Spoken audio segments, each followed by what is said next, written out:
I want to talk about World War III. In the aftermath of great trials, nations tend to indulge in forgetfulness. There is a narcotic effect in peace. However uneasy, it dulls the memory of suffering and lulls the mind into believing the worst has passed. But I must speak now not out of fear, but out of solemn duty. For I see a specter rising again upon the earth.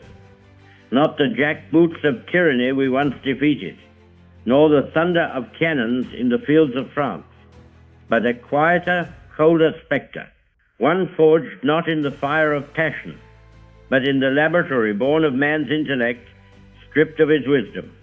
It is the specter of annihilation, not conquest, not occupation, but total, absolute, and irreversible extinction. I speak, of course, of the atomic sword and of the war that would follow should it ever be drawn again. When the Second World War came to its bitter end, we believed that mankind had witnessed enough ruin to last 1,000 years. We looked upon the ashes of cities and the hollow-eyed children in Dresden and Coventry and Hiroshima, and we swore collectively, never again. But history, I fear, has a dreadful habit of pressing upon the bruises we dare not examine. Already I see great powers stockpiling not bombs but buttons, devices which, when pressed in a moment of miscalculation or pride, would unleash devastation so swift and so final that there would be no victor, only silence. I was there when the first warning cries rang out. I remember the long shadows that crept across Europe, the glib assurances of peace, the fatal cost of delay, and I cannot help but draw parallels now. Today the battlegrounds may be unseen. The soldiers may sit at desks, their weapons measured in kilotons rather than calibers. But the stakes, they are no less mortal. You may say, but Mr. Churchill, surely reason shall prevail. I reply, reason is a fine candle in the dark, but it gutters in the wind. And what wind could be stronger than fear, pride, or a foolish man's need to prove strength? We stand once again before a choice.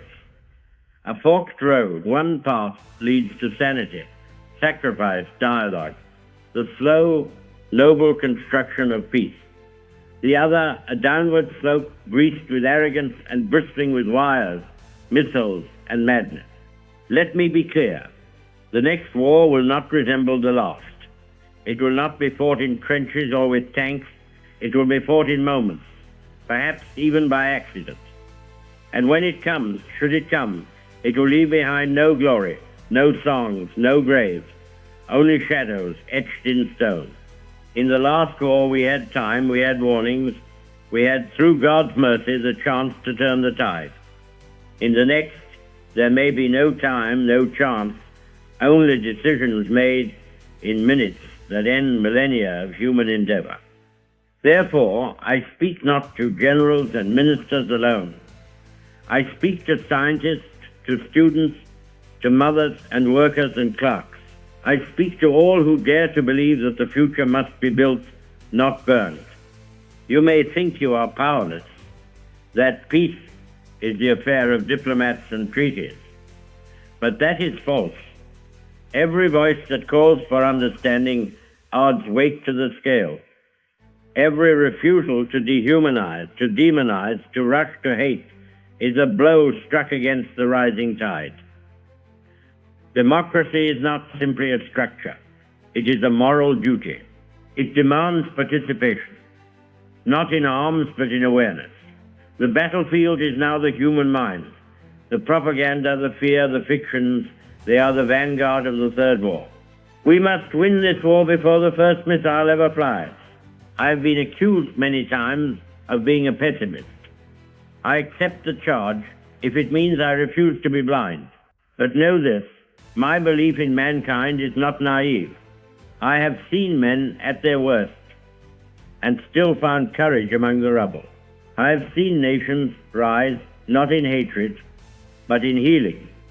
If we are to survive, and I mean survive not only as a species, but as a civilization worth remembering, then we must relearn the ancient art of restraint.